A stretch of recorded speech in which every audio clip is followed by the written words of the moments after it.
This is the Morning Drive Podcast from Double T 97.3, presented by Cantex Roofing and Construction. I'm Mike Hebert, owner of Cantex Roofing and Construction. Every day is game day, and we'll get it right when it comes to your roofing, construction, windows, and mirrors. Call Cantex Roofing and Construction today. Together, we are one serving you. Good morning with Jamie Lent and Jeff McGuire. I'm Chuck Heinz. Jamie, I just want to tell you, you guys killed it, man. You guys did a great job. Choice Woodman and Brendan Riker and Rob Rowe and you.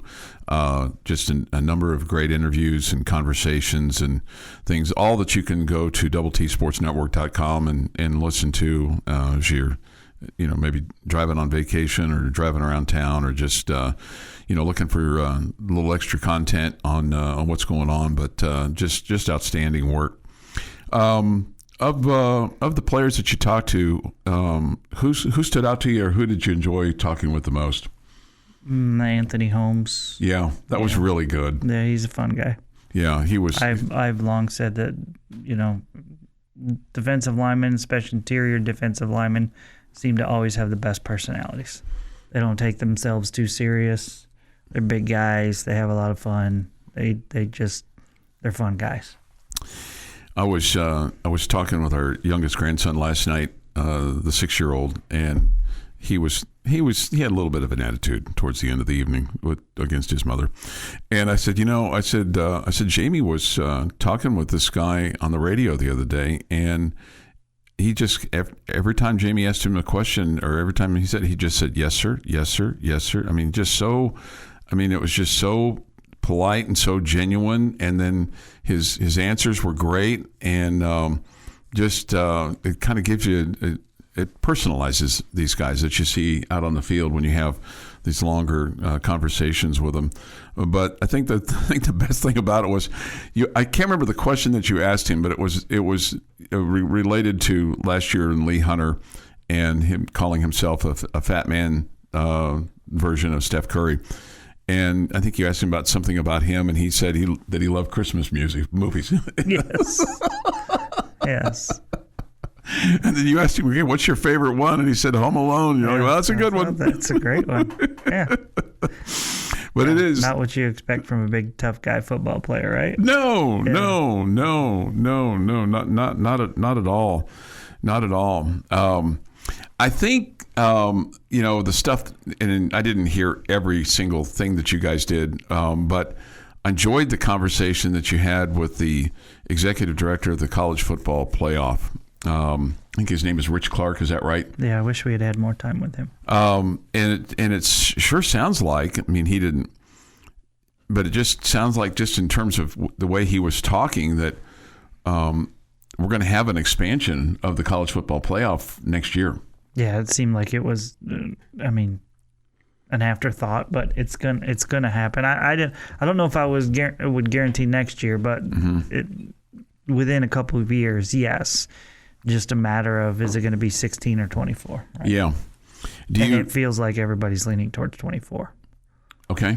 Yeah. Okay. Mm-hmm. And certainly the Big 12 has embraced that, and I think Brett Yormark kept saying he wanted more access, which means more teams. I got that. Coach McGuire, it sounds like he wants 24 as well. Mm-hmm. And do you embrace the 24, or would you rather see 16? No, I want 24. You want 24? Yep. And then if you do 24, the consequence for that is you probably lose out on the conference championship games. Possibly. Mm-hmm. That's possibly. And so that may be kind of a casualty of that, and that's just the way it is. And somebody is doing the math to say 24 college football playoff games will be greater in revenue than the Big 12, the SEC, the ACC, and the Big 10 having a conference championship game. Yeah. Even though you had 85,000 people for the Big 12 championship game, and the SEC and the Big 10 had, obviously, big attendance and sponsorships and money and all that stuff that's involved as well. Yeah, I again, not that I'm taking it all that too seriously. I'm just kind of, kind of laughing about it myself, but the model that I am in favor of is that the 4 conference championship games, though, those 8 teams are the teams that get the first round byes. Okay. And so you're not taking weeks off. You're, those two, while those 8 teams are playing in conference championship games, the rest of them are getting a bye. The other 16 teams in the playoff are getting a bye. Okay. And then that next week, the conference championship games, the teams, they get a bye. All the teams are just the winners. All 8 of them that play there, they're getting a bye. Okay. And then they move on to, here we go. Okay. That makes a lot of sense, Jamie. But the downside of that is, there might be a time where a team that's in the conference championship game may not be worthy of one of those top 8 spots. Okay. Right? That gets the bye. That would be the flip side. I'm willing to accept that. Okay. Like if you get to your conference championship game, you've earned the first round bye. Because you're playing an extra game now to play in the conference championship game. So you don't have to play in the first round. Well, and not only that, but so get yourself to the conference championship game, and part of the bonus is you get a first round bye. Yeah, and it would seem that those teams that make that, Big 12, Big 10, SEC, ACC, that those teams would be more worthy than Liberty or Boise State or somebody like that. So if you went back to last year and you looked at the 8 teams, we know the ACC would have been a mess. It was Duke and Virginia. Yeah. Neither one of them would have been in the top 8. I mean, in the Big 12, only Texas Tech and BYU is, right outside. Right. But not too far out, right? Yeah, they were around 11 or something. Yeah, so I think they had so couple of losses. The 2 SEC teams would have been in the top 8, and the 2 Big 10 teams would have been in the top 8. Yeah. Okay, the ACC would have kind of thrown that into whack, or out of whack, I should say. The change I think I would make to Jamie's idea, reseed it after the first round. So once everybody's locked in for winners and losers after the conference championship games, okay, the winners have an easier path than the losers of those conference games. And the winners of you get it set up so that you're not having like one team that has to face a complete gauntlet while somebody else is like, well, this is just because they were a conference champion participant. Okay. We could probably make that work. But that's, you keep your conference championship games. So that's all that's happening that weekend. Then those other 16 teams are getting a bye that weekend. They're getting a week to get ready for the playoff. They play the next week. The 8 that played in the conference championship game are getting the off week that week to get ready. And you're going to get 8 winners out of there, and you're going to have 8 other teams coming in. You're down to 16, and here we go. Let's go play football and be entertained watching it. Your daily dose of sports and fun. This is the Morning Drive Podcast from Double T 97.3, presented by Cantex Roofing and Construction. Happy to be back. 1914. Boston Red Sox purchased future Baseball Hall of Fame sluggers Babe Ruth's contract from the minor league Baltimore Orioles. No one ever criticizes the Orioles for not winning a championship with him. Just saying. 1968. Wilt Chamberlain becomes the first reigning NBA MVP to be traded the next season when he moves from Philadelphia to the Los Angeles Lakers. 1988, Nolan Ryan becomes the 7th player to win 100 games with 2 teams as the Astros beat the Mets 6-3, one of his former teams. 1995, Wimbledon men's tennis. American Pete Sampras wins his 3rd straight Wimbledon title. Beats Boris Becker of Germany 6-7, 6-2, 6-4, 6-2. Tennis is like the only sport I'm okay with when one of the numbers isn't the winning score first. Like if we're talking about the Rangers, like last night, they got smoked. So you're talking about the different sets. Yeah, when it's the different sets. It was a 3-set win, and they won 6-4, 2-6, 6-4. Yeah. That's part of the deal because you have to let people know that they lost the second set. Yeah. But it's like the one. All others, winning score first. And in 2016, former Red Raider A.J. Ramos gets his 27th save of the year while pitching on back-to-back days for the Miami, winning 4-2 over the Reds. 27 saves at this point in the year. That was a good year. Mm-hmm. It is National Sugar Cookie Day. Oh, boy, I love a good sugar cookie. Yeah. Yep. The guy that if I was him, I would just sign everything, thanks. Tom Hanks turned 70 today. Because it's T. Hanks. Oh, gotcha. So it's thanks. Thanks. Oh, okay. Like T with and then capital H. Gotcha. Yeah. That's very creative, Jeff. Courtney Love, 62. Fred Savage is 50. Jack White from the White Stripes, 51. Jimmy Smits is 71. And Willie Wilson from the Kansas City Royals is 71. That dude could run. Man, he was watching him leg out a triple or just, I mean, it was a lot of fun.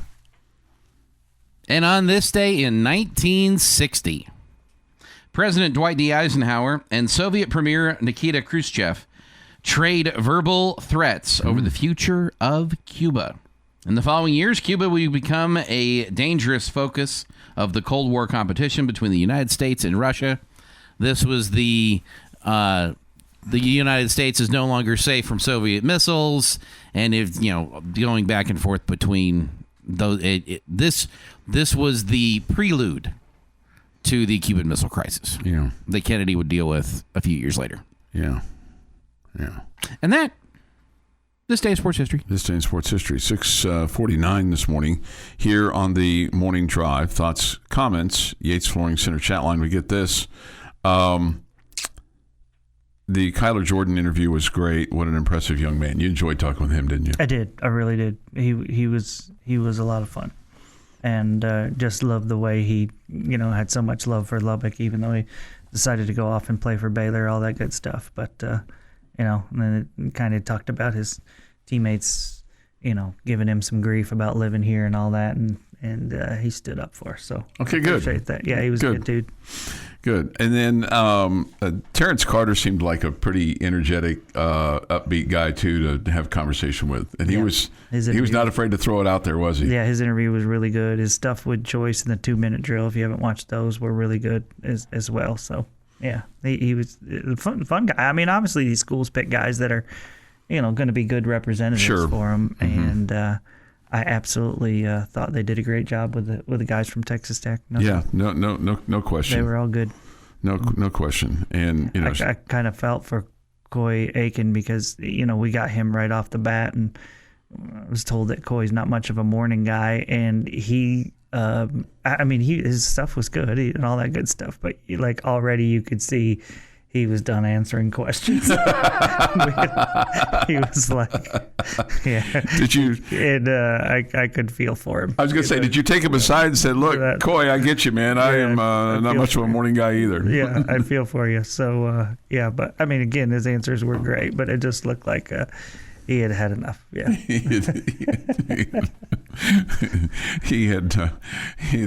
He was Gonzalez. Yeah,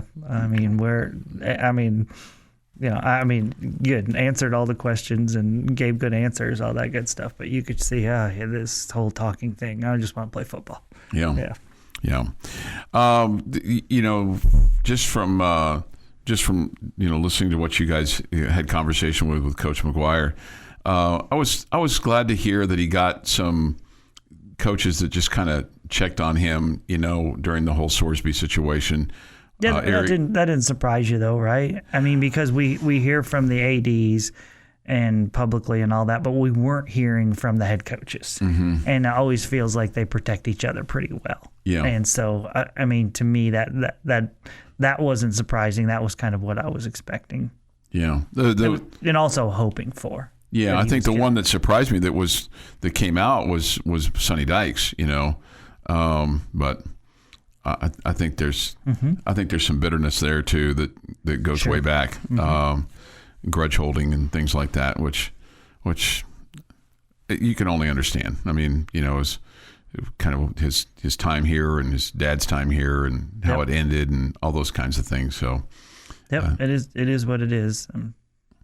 Yeah, don't find myself rooting for him at all, though. Yeah, right. No, I get it. I understand, but it was good to hear that Eric Morris and Kenny Dillingham, among others, Kalani Sitake, reached out to Coach McGuire, because you know what, they probably look at this and go, "Hey, man, could have been me." Or it could be me at some point in time too, because this is not going away anytime soon. With regard to the gambling or just player problems, I mean, just challenges. I mean, anytime you have 100 and something players and 300 and something people in your organization, there's going to be times that people mess up, and when they mess up, I mean, it makes headlines, and the guy that they go talk to first is the head coach, and the head coach generally has to wear it. That's part of what his or her job is when they're leaders of teams and men and women and things along those lines. So it just, like you said, it kind of is what it is. 6:53 this morning here on the Morning Drive. We'll have Ranger Baseball on the air for you tonight. They take on the Los Angeles Angels. They'll conclude that series, and then the Rangers and the Astros will play over the weekend in Arlington. It was not a good night last night. 13-1. No. Man alive. Just got absolutely smoked last night. There was an interest, and I did not get to hear the end of the trivia question because he said there were 3, but when I Googled it this morning, there's only 2 that popped up. The question on the pregame show last night on Double T 97.3 was that there have been 3 pitchers, but according to AI, it's just 2 that won 30 or more games with both the Rangers and the Angels in franchise history. Okay. One is a given, Nolan Ryan.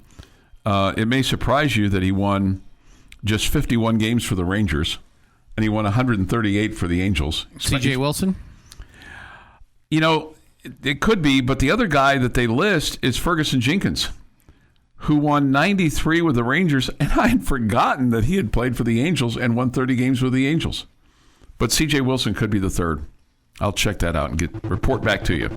Your daily dose of sports and fun. This is the Morning Drive Podcast from Double T 97.3, presented by Cantex Roofing and Construction. Just to clean up the trivia question from just before 7 o'clock this morning.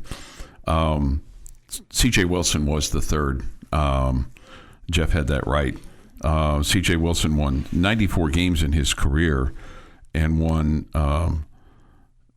13 his first year with the Angels, 17 his second, that's 40, and then 43. So he won 51 games with the Angels. 13 and 17 is how much again? 30. You said 40. Right. Well, then I added. Okay, 30. Then he had 13. That's 43. So 50. Then 8. That's 51. So he had 51 of his 94 with the Angels, and was. Yeah, that's correct. Yeah, and then his last 2 years with the Rangers, he won 15 and 16, and then he had a couple. But the thing that surprised me when I went back and looked at Ferguson Jenkins, he only played for the Rangers 2 years, but those 2 years were pretty productive. In 1974, he went 25 and 12. Wow, I know, right? That's a good year. Yeah, that's who you'll take. Right. And then he followed that up. His second year with the Rangers, he went 17 and 18 in 1975, and then got traded to the Red Sox, and then came back to the Rangers in 1978 and won 18 and 78, 19. And so I told you he played 2 years, so he played more than that. He played 16. He won 16 games in 1979, and then 12 in 1980, and 5 in 81, and then he closed out his career with the Cubs in 82 and 83. So, but yeah, 25 wins with the Rangers in 1974, and that was a year they were in the American League West, and the Oakland A's were running away with things. 72, 73, and 74, they won the World Series. So it was hard, and then started facing some of those Royals teams in the late 70s. when he was with the Rangers. Anyway, it kind of cleans that up. So if you're looking for the number of guys that won 30 games with the Rangers and the Angels both, it's Nolan Ryan, Fergie Jenkins, and C.J. Wilson. And we'll conclude that series tonight with the Rangers and the Angels at 6:30 balls and strikes at about 7:07. I got this text about 22 minutes ago. Hey, Chuck, where's the chuckle meter on your beloved Rangers this morning? I think there's a lot of sarcasm within that. It's not. They're a 500 team. It's really what they are. They're 46-46. They're a half game behind the Mariners. They're a game and a half up on the Astros. The Astros have a chance to gain some ground. Bobby Hot Dogs pointed out to me yesterday, Jamie, that the Astros, since I declared them dead, have the best record in baseball. Awesome. So that's twice that I've given them the kiss of death in the last 3 years, and they've bounced back. Nice. Declared them dead in the water, just dead in the water. Were you? And he may. I don't know if he played last night because they had talked about that he did. I just need to look at the box score real quick. But Josh Young is expected to be back in the lineup tonight. Yeah, the injury to his knee wasn't as bad, and that's good. They said that he would be available last night. We stopped listening to the game after it got a little out of hand. Yeah, I can. He hadn't come into the game at that point. I can. So like the third inning. It was rough last night. It was rough last night. And so my question was going to be: were you surprised he didn't make the All-Star team? Yes. I mean, not shocked. I feel like Davis Martin deserved it a little bit more than Josh did, but he did not play last night. But I thought both of them were deserving, to be honest with you. So, little surprised, thought he would get it, but just not, over the moon angry about it. Yeah, that was some guys that made it that seemed worthy as well. Yeah, and it's kind of tough with the position he plays. There were some guys that just were having just a little bit better years than him. But you look at Josh's numbers and you say, yeah, they're good for the Rangers, who are an offensively challenged team, but not necessarily the best in baseball at his position. Yeah, and Davis Martin is the one that kind of feels like he got the screws put to him a little bit. So that's disappointing. It's just there's only so many spots, and with the rules in place that every team has to have a representative, I don't think that helped him either. It just came up a little bit short. Yeah. 7 Red Sox, Blue Jays, and Royals on the roster don't help either for losing ball clubs. You're not wrong. Yep.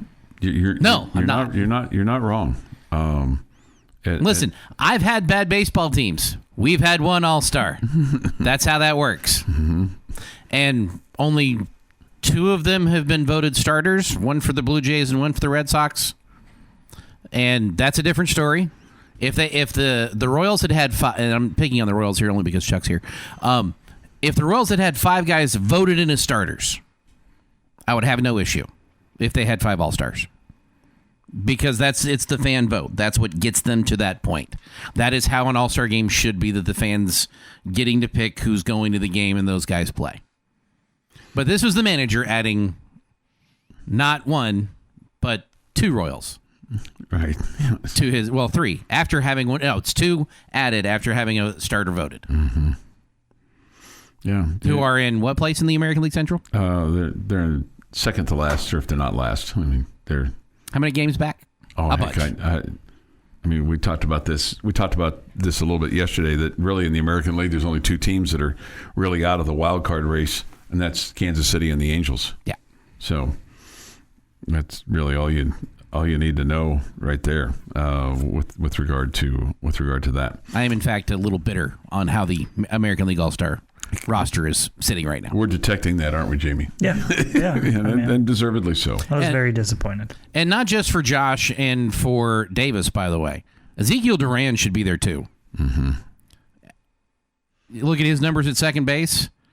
Yeah, the reason he wasn't in the final fan vote or for the head-to-head is because the guy he was going against had the most votes in the American League. So there wasn't a runoff there. Yeah. There would have been had he been involved and had it not been the number 1 vote getter. So the number 2, like the second place guy at second base doesn't make the All-Star team. Yeah. Really. Mm-hmm. We get this from the Yates Morning Center chat line at the Double T 97.3 mobile app presented by Happy State Bank. I picture Bobby Hot Dogs watching Astros games with a drumstick and a metal trash can. Are you guys in favor of getting rid of the rule that every team has to have a representative? No. No, I like it. I am. I'm in favor of making the roster 50 if that's what it takes. Yeah, I am. I don't know. Put the best players there. Yeah. The one exception I would make is the team that's hosting it. Yeah. They get a guaranteed spot. Okay. Nobody else. I'm not going to tell an 8-year-old kid that his team doesn't have an all-star on a bad baseball team.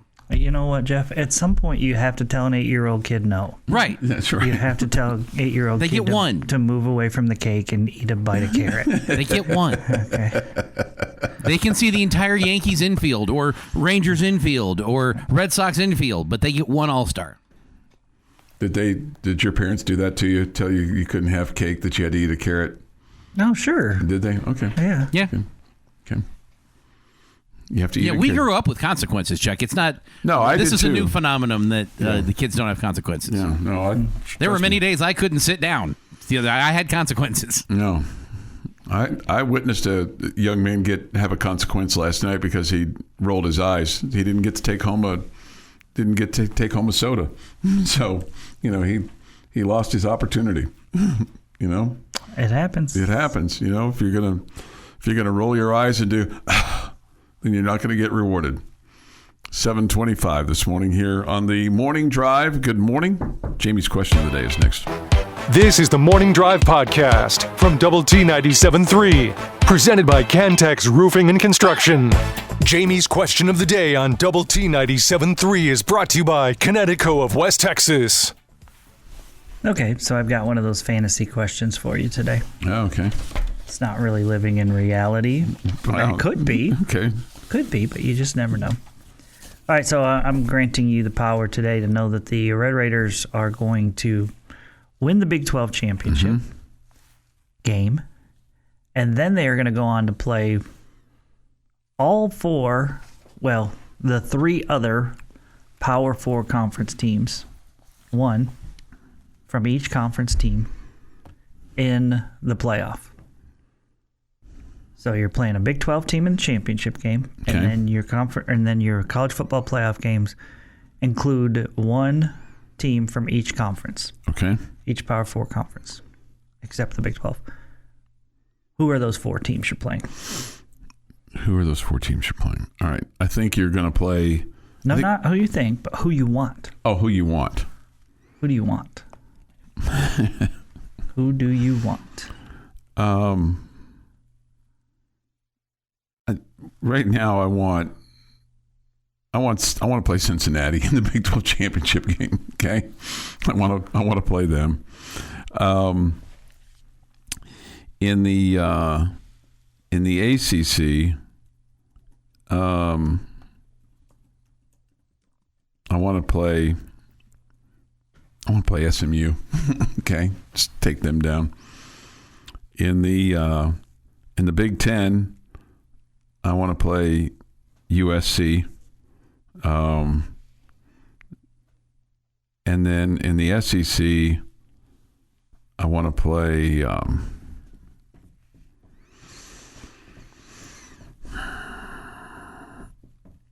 LSU. Okay. I could say Texas or Texas A&M, but I'm going to say LSU because it would seem just be really nice to shut Lane Kiffin up. Okay. I don't think that will do that. Probably not. All right. It's like a guy that's going to keep talking. In the Big 12 championship game, I want to play BYU again. Okay. I like BYU. I like the fact that they're a good team. I want them to have success.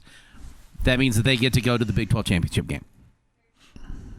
I then want to beat Miami in the first round of the playoffs, followed by Ohio State, followed by Georgia. Okay. Let's go earn some respect.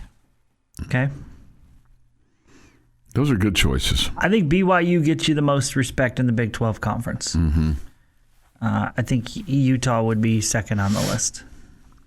So I'm with Jeff. I want BYU. I'm heading to the ACC next, where I want Florida State. Okay. After that, I'll spin to the Big 10, where I would prefer to take down Michigan. I just want to force them to have to play us after they have decided they refuse to play us. They don't want to play us. Okay. So I want to make them play us and make them taste defeat. Mm-hmm. And I will then move on to the SEC, where I would like Georgia to have to suffer the same fate after they also have smacked their lips a little bit about Texas Tech. And so it's like payback tour. Okay, payback tour. All right. Okay. Yeah. Okay. Miami's a good answer. I just, for whatever reason, I just enjoy the Florida State thing more. Although Florida State's number 2 for me out of that conference. Seeing, whatever's going on over on the sideline there with Michael Irvin while we're running up the score on them might not be that disappointing either. That wouldn't break my heart either. It'd be a lot of fun.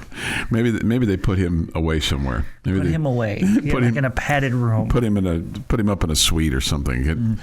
Get him off the sideline, because man, he looks like a mess over there. Just like, what are you doing, man? Mm-hmm. It's interesting. None of us said Texas from the SEC.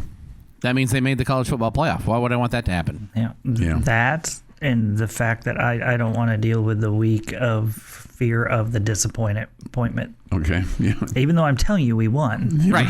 That week, I know I would be a mess. Yeah. I would not want to lose to them. Same thing with A&M. Absolutely. Yeah. I don't want them to make the college football playoff. No. Yeah. They don't. I'm sorry. You don't get to come play with the big boys. I don't have as much dislike right now for A&M as I do Texas, but I would. I'm telling you, that would make me have a bad week of sleep. Oh boy, then that would make for a tough week for Jeff and I. Taking away our resident Aggie, who is my favorite Aggie, my hatred for the Aggies comes back pretty quick. Them showing up reminds me pretty quick how much I am not a fan of the Aggies. So I'm not thinking about it today. Mm-hmm. I see the maroon and silver or whatever color you want to call that. Yeah. Oh, yeah. I hate you guys. Barring resident Aggie. He's a good dude. So So are we assuming? It sounded there, Jeff. Just want to go back real quick. That when I get annoyed with Chuck or with you, it's because I don't have enough sleep. It's not because of things that you say. No. It's all. There's several about factors. Me not having enough sleep. No, there's several factors. I'm just saying that it would just exasperate. Your willingness to put up with our stupidity is limited when you have not had sleep. That does not mean that we did not deserve to get yelled You at. guys better be on your best behavior today. Then. Yeah. When you look at the SEC, who do you think's most likely to make it to the college football playoff right now? Man, unfortunately, you'd have to pick a bunch of them, right? Yeah, you could make the case for. Yeah, I think you'd start with Georgia, but I would put Oklahoma and Texas in that mix. I think both of them will make it this year. Mm-hmm. I'll be surprised if they don't. Mm-hmm. LSU. Put LSU in that mix? Nah, I don't know if I will or not. Okay. I don't know if I will or not. Alabama? Maybe. Mm-hmm. Maybe. I mean, they lost their quarterback. Yeah. Ole Miss, maybe still. Yeah. Okay. Mm-hmm. I mean, they've got plenty coming back. Yeah. So there's a lot of candidates, and then in the Big Ten. I mean, A&M was a great team last year. Yeah. So, I mean, there's a lot to dislike. I mean, a lot to like about the SEC teams.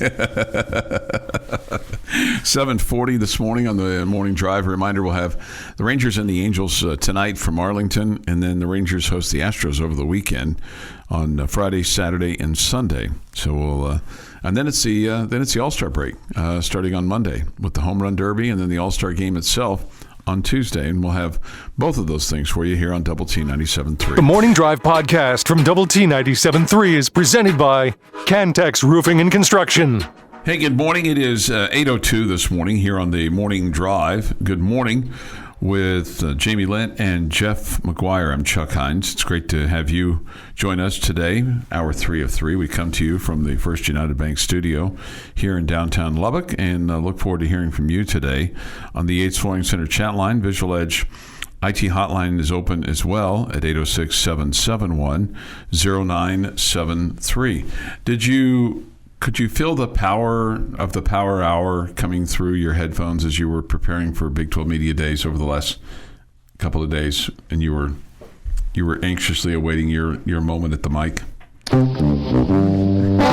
Absolutely, 100%. You could. Okay. Mm-hmm. I think everybody in the whole place could. The really. Surging of the power, just going from here to Arlington. Yes, everybody could feel it. Telepathically, we were trying to send it to you. Everybody kind of straightened up in their chairs, started doing jumping jacks, stretching. Oh goodness! Did you have a good time at the Big 12 Media Days? Did you find it enjoyable? I enjoy hanging out with our crew. Mm-hmm. I like our people. They're fun. They work hard. I appreciate their efforts. I enjoy the Texas Tech people always take care of us. Yeah. I always enjoy that. Coach McGuire was phenomenal. I mean, he just brings energy to everybody. Sure, absolutely. And just a fun guy to be around. I really enjoyed some of the national interviews that we did and getting their perspective on things. I think I made a couple new friends. Oh, okay. Okay. Wow. So, did you give them a business card? No. Okay. No. Say, here's my card. Call me if you're ever in Lubbock. We'll go have a Mountain Dew together. Yeah. That being said, I thought yesterday was not nearly as exciting as the first day when the Texas Tech folks are around. Sure. But yeah, it was good. But it's still good stuff. I mean, it's still. Yeah. No, I thought the national guys we had on yesterday were great. Did you get any sense of animosity from other schools or other school media members that they kind of? Do you feel like that they maybe shunned you a little bit or something along those lines? I don't know. I think there was some of that when it came to, not with the national guys, but some of that when it came to the local radio stations from each town. You know? I mean, maybe not with all of them, if they knew us. But I don't know. I just felt a little different. Did it? It's not really something I couldn't put my finger on, but... You know, did the Cincinnati? Was there anybody there from Cincinnati? Were the Cincinnati guys there? I you know what? I don't really have any idea. I'm sure there was, but I don't know. But I'm not certain of it. But I don't know. When I was watching the press conferences for the coaches and Yormark, one of the things that I noticed on day one is the constant chat that they had open, and it was almost running constantly on the first day. And about every third comment was related to Tech in some way. Mm-hmm. The second day, it was like one message every 5 minutes all day long. Yeah. I did 100% get the sense that other coaches weren't dying to talk to us, especially after the ordeal with the quote-unquote Lubbock media member going after, Commissioner Yormark. I got the sense that they weren't, because the feeling that it wasn't going to be a professional kind of interview. It was going to be with a bunch of fanboys that would attack. Mm-hmm. And so I think that hurt us. You got snubbed there a little bit. A little bit. Yeah. And I'll just be honest, me personally, I'm not dying to talk to other coaches from other teams. I mean, I think that some of them would have been valuable content and would have been interesting what they had to say, but I mean, if anybody's like, well, are you going to rail on this guy? That's just not how it works. You just don't do that in those settings. So it wouldn't have been that way anyway. We tried. We put every effort we could into getting Commissioner Yormark on. I don't think he was on with any radio stations. They just kept blowing us off. And so there was no way in the world he was coming on with a Lubbock radio station. Especially after what transpired. Yeah. Yes. Yeah. No way. Yeah. And you know, I made a prediction towards the end of yesterday's show that did not come to light or come true.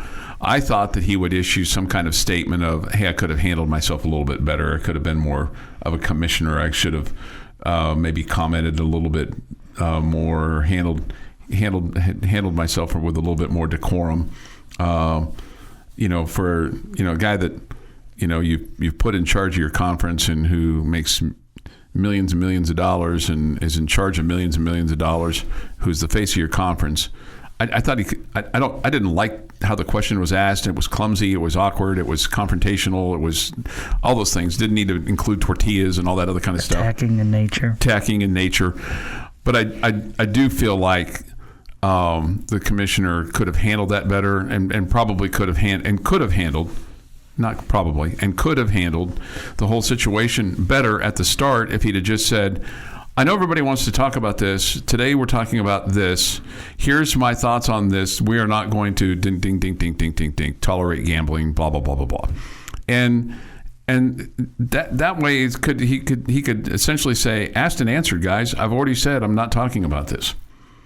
You know, and generally speaking, when you're at a press conference and somebody has already made it clear that they're not talking about that particular subject, okay, usually the person, by the time you get to person number 3 or 4, they've made a decision like, well, he's not talking about that. I'm going to ask another question.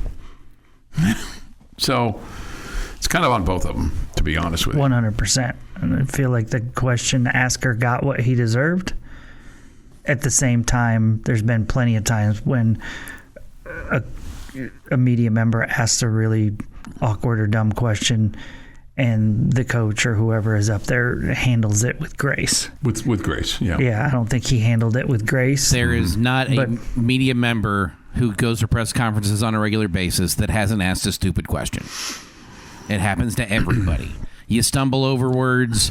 You've got one thought in your mind, and you get a second in there, and all the two questions get combined. You mean when I asked Bryce Pollock, what's the funnest thing about being a Tech football player? It happens. I missed that part. That's funny. Yeah, is there a strategy? You know. What? That's a great question. But anyway, I thought he might come back and at least have a little bit of a statement yesterday. That would be admitting a mistake, Chuck. People don't do that. People don't do that. But it would have been very big of him to do that. But he didn't. He chose not to do that. This has been the Morning Drive Podcast, presented by Cantex Roofing and Construction. Check out our library of Double T 97.3 podcasts at doublet97.3.com.